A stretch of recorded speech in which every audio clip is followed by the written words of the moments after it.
If you are in your youth today, you were born in this world as it all falls apart. I know I keep saying that, but it just really hits home. It really resonates with me. And when I say all falls apart, I don't just mean socially. Yes, the social norms got really weird. Everything's strange right now. Nothing makes sense. It seems like the bigger the victim you are, the more you win for some reason.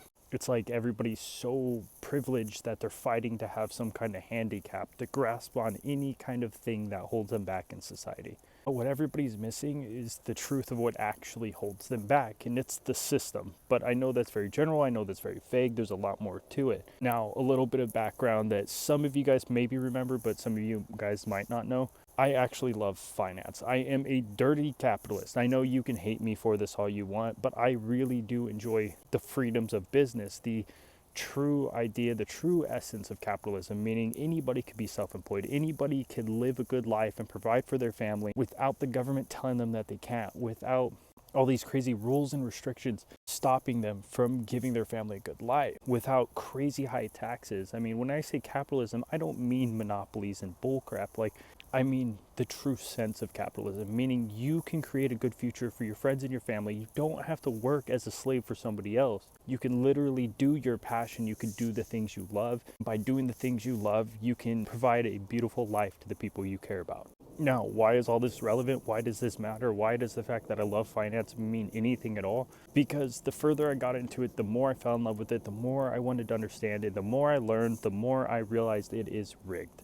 And I don't even have to name the individuals that have the game rigged. You guys know exactly who it is. And for the sake of the video and attempting to keep this online, I'm just not going to mention them. You guys can mention it in the comments all you want, but if I say it, I will get in trouble. And because it was so rigged, I was able to turn, I believe, $6.44 into $1,200 on Robinhood in just a matter of weeks. I'll show you. My stock portfolio went up thousands of percent.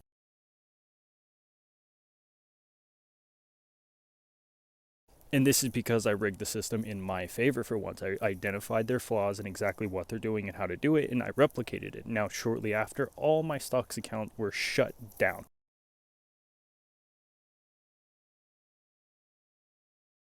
I was no longer allowed to trade whatsoever. Once again, I'll pop up the screenshot so you guys can see. This was before getting on social media, about like 6 months beforehand. And it was pretty simple to do. I just leveraged trades and copied the public stock portfolios of politicians. And this progressed to the point where I had to threaten attorneys, and I had to start to pursue a lawsuit to be able to get the accounts unlocked and even just get the money out of it.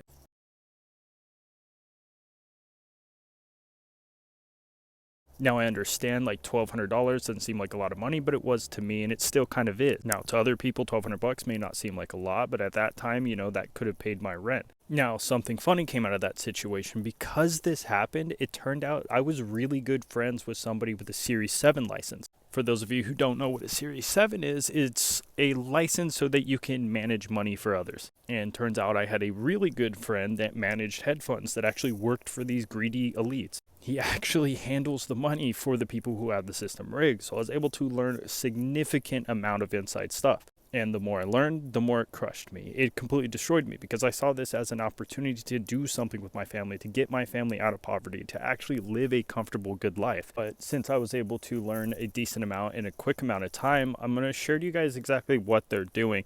And it's pretty obvious. Whenever I explain it, it's going to all make sense. Now, everybody's aware of the 2008 market crash and what happened then.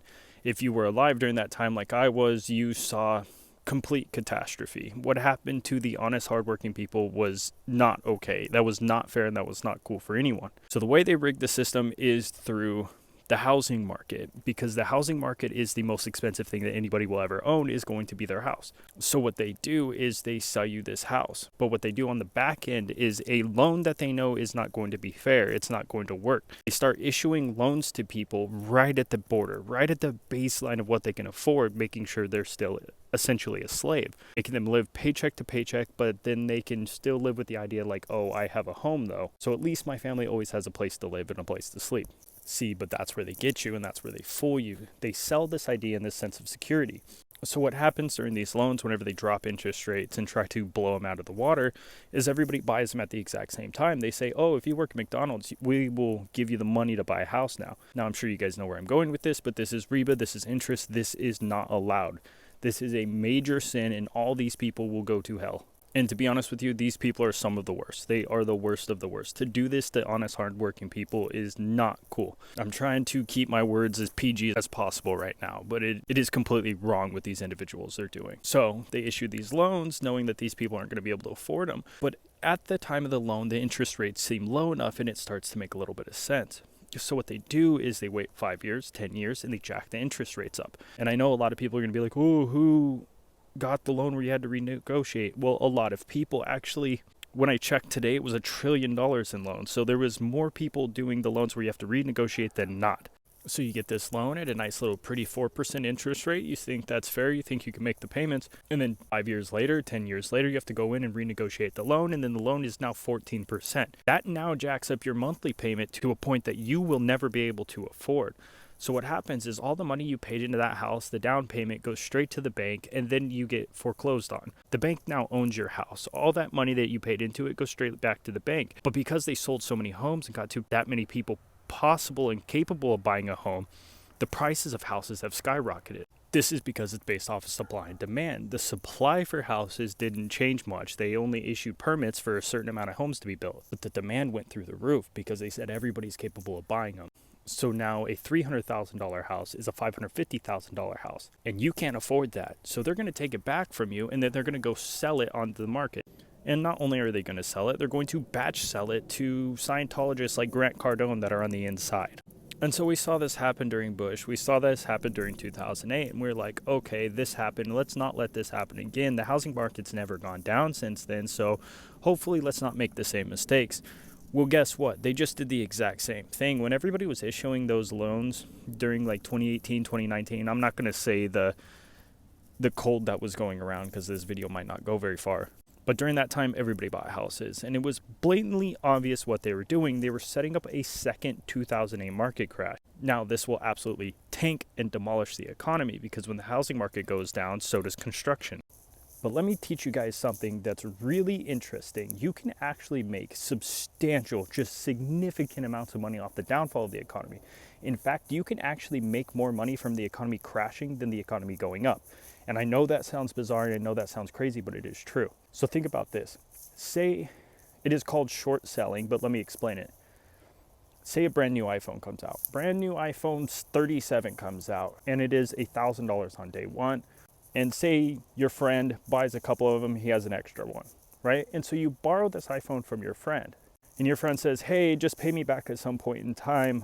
You can have this one. So your friend loans you this $1,000 iPhone that just came out, and you immediately put it on OfferUp or Craigslist, and you sell it immediately.